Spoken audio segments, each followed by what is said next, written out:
There was a certain yogi. एक योगी थे जिन्होंने बहुत कठोर तपस्या की। वो सामान्य भोजन से कुछ समय बाद फलाहार पर चले गए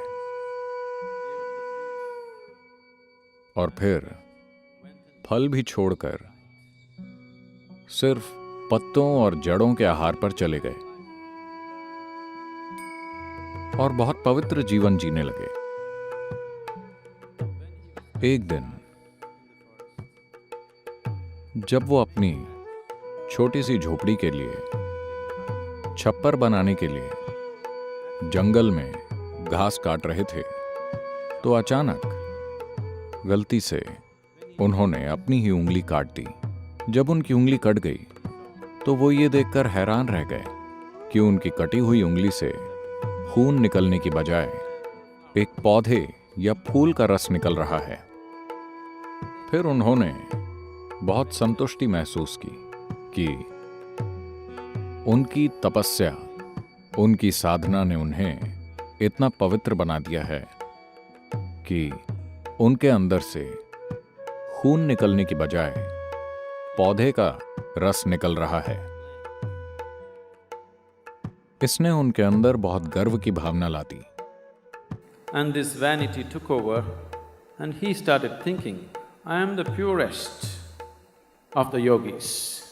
और ये घमंड उनके अंदर आ गया और वो सोचने लगे, मैं योगियों में सबसे पवित्र हूं, क्योंकि वो एक सब्जी में बदल गए थे।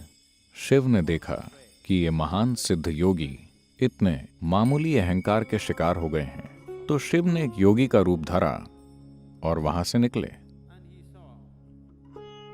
उन्होंने योगी के चेहरे पर संतुष्टि की एक बड़ी सी मुस्कान देखकर पूछा, आप इतना मुस्कुरा क्यों रहे हैं? आप किस चीज को लेकर खुद से इतने संतुष्ट हैं? योगी ने कहा, आप नहीं जानते, यह खबर हर जगह फैल चुकी है कि मैं दुनिया का सबसे पवित्र योगी हूं, क्योंकि मेरी उंगली देखिए, मुझसे अब खून नहीं बहता, मेरे अंदर से पौधे या फूल या फल का रस निकलता है। मैं बहुत पवित्र हो गया हूं, क्या आप नहीं जानते?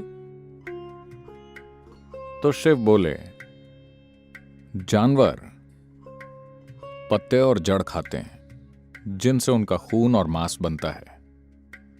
वो सब जलाए जाने पर राख में बदल जाता है। इसलिए पौधे का रस बहाने में गर्व करने जैसी कोई बात नहीं है।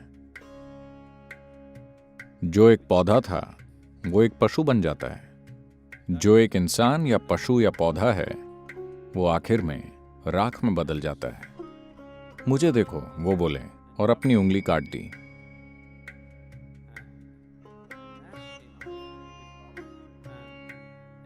उनके शरीर से राख निकलने लगी, उनके शरीर के रोम रोम से ये राख निकलने लगी।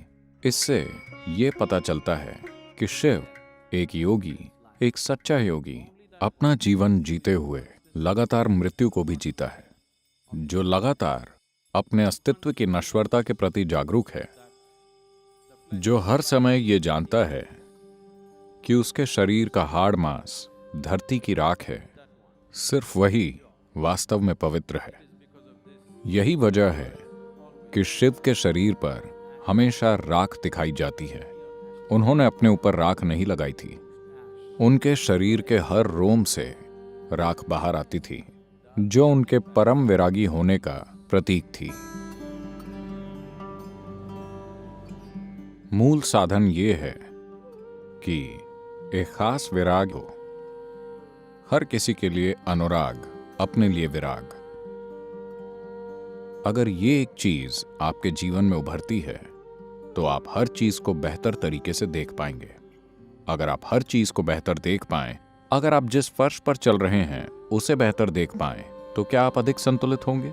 अगर आप अधिक संतुलित हैं, अगर आप वास्तव में संतुलित हैं, तो क्या आप कई और चीजें कर सकते हैं? क्या आप थोड़ा और नाच सकते हैं? बस यही बात है। जब आप हर चीज उत्साह और जोश के साथ करते हैं तो आपके अंदर अनासक्ति या विराग का फूल खिलेगा, क्योंकि आप देख पाएंगे कि अनासक्ति सबसे शानदार फूल है।